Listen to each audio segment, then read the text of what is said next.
আসসালামু আলাইকুম গাইস। আশা করি আপনারা সবাই ভালো আছেন। আমরা মামা ভাগ্নের নতুন ব্লগ ভিডিও করতেছি। আপনারা সবাই দোয়া করবেন এবং ভালোবাসা দিয়ে আমাদের পাশে থাকবেন। আশা করি আপনারা আমাদেরকে সাপোর্ট করবেন এবং ভালোবাসা দিয়ে আমাদের পাশেই থাকবেন। এর সাথে এটাও আশা করতেছি যে শীতময় রাতে আপনারা সবাই ভালোই আছেন। আমরা মামা ভাগ্নের শখের বশে ব্লগ ভিডিও করার চেষ্টা করতেছি। আপনারা সবাই দোয়া ও ভালোবাসা দিয়ে আমাদের পাশে থাকবেন।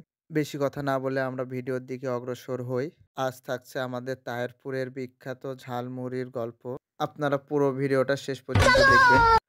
আমরা সেই বিখ্যাত ঝালমুড়ি খাওয়ার উদ্দেশ্যে রওনা দিয়েছি। আমি, মামা এবং আমার প্রাণপ্রিয় ভাতিজা। আমাদের তাহেরপুর হলো অনেক বড় বাণিজ্যিক এলাকা। এখন প্রায় রাত ১০টা বাজে। মোটামুটি দোকানপাট বন্ধ হয়ে গেছে। হঠাৎ দেখি আমাদের মামা পঙ্খিরাজ নিয়ে উদয় হয়েছে। তার পঙ্খিরাজটা ছিল না। তার হঠাৎ করে মনে পড়ল যে সে পঙ্খিরাজটা রেখে আসছে। সে আবার পুনরায় যেয়ে তার পঙ্খিরাজটা নিয়ে এসে আমাদের সাথে জয়েন হয়েছে। এখন সে তার পঙ্খিরাজে উড়াল দিয়ে সেই বিখ্যাত ঝালমুড়ি খাওয়ার উদ্দেশ্যে রওনা দিয়েছে। আমরা সবাই সেই মামার ঝালমুড়ি খাওয়ার উদ্দেশ্যে গুটি, গুটি পায়ে এগিয়ে যাচ্ছি। ইতিমধ্যে সেই বিখ্যাত ঝালমুড়ি খাওয়ার জন্য হাজের মামার দোকানে এসে পৌঁছেছি। এবং মামাকে বললাম আমাদের জন্য খুব সুন্দর করে ঝালমুড়ি তৈরি করে দেওয়ার জন্য। মামা আমাদের জন্য ঝালমুড়ি তৈরি করতে লাগলো। ইতিমধ্যে মামাকে বললাম যে, "মামা আমাদের জন্য স্পেশালভাবে ঝালমুড়ি তৈরি করে দিতে হবে। আমরা কিন্তু ভিডিও করতেছি এবং আপনার ভিডিওগুলো সবাই দেখবে।" মামা খুব সুন্দরভাবে ঝালমুড়ি তৈরি করতে লাগলো। মামাকে ভিডিও করা দেখে মামা খুব সুন্দর একটা হাসি দিল। হাসিটা দেখেই মনটা ভরে গেল। মামার হাসিটা দেখতে পেলাম। এই কারণে মনের দিক থেকে অনেক শান্তি লাগতেছে। মামাকে বললাম, "মামা ভিডিও করতেছি, আপনি কিন্তু ভাইরাল হয়ে যাবেন।" কিন্তু আমার আইডি থেকে ভাইরাল হওয়াটা অসম্ভব। তো অনেক চেষ্টা করতেছে মামা আমাদের যে জন্য অনেক সুন্দর করে মুড়ি তৈরি করার জন্য আপনারা দেখতেই পাচ্ছেন। এদিকে দেখি অনেক চাঙ্গু-পাঙ্গুরা অনেক মজা করে মামার ঝালমুড়িগুলো খাচ্ছে। কিন্তু মামা এদিকে নাড়িয়ে, নাড়িয়ে অনেক সুন্দর করে ঝালমুড়ি তৈরি করছে।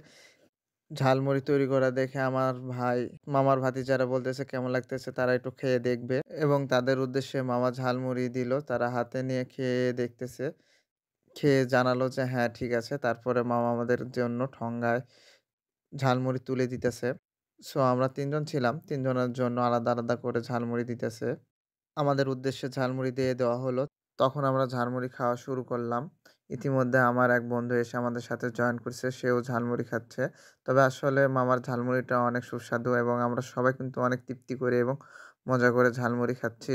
তবে ঝালমুড়ির সাথে আপনি যদি আলাদা কিছু আপনার ধনেপাতা কিংবা লেবু নিতে চান তাহলে নিতে পারেন। ইতিমধ্যে ঝালমুড়ি খেয়ে সবাইকে ঝাল লাগছে। সবাইকে পানি খাতে মানা করলাম। কারণ ঝালমুড়ি খাওয়ার পরে পানি খেলে অ্যাসিডিটির প্রবলেম হতে পারে। জিহাদ মামার দিকে লক্ষ্য করলে বোঝা যায় যে কতটা তৃপ্তি করে সে ঝালমুড়ি খেয়েছে।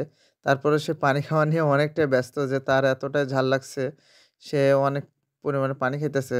তবে আপনারা কেউ যদি আমাদের এলাকায় আসেন তাহলে মামার দোকানের ঝালমুড়িটা মিস করবেন না। আমরা ১ম ভিডিও করলাম। আমাদের ভুল ত্রুটিগুলো ধরিয়ে দিবেন এবং লাইক, ফলো করে আমাদের পাশে থাকবেন। আর আপনারা যদি পাশে না থাকেন তাহলে আমরা কিন্তু অগ্রসর হতে পারব না বলে আপনাদের মাঝ থেকে বিদায় নিতেছি।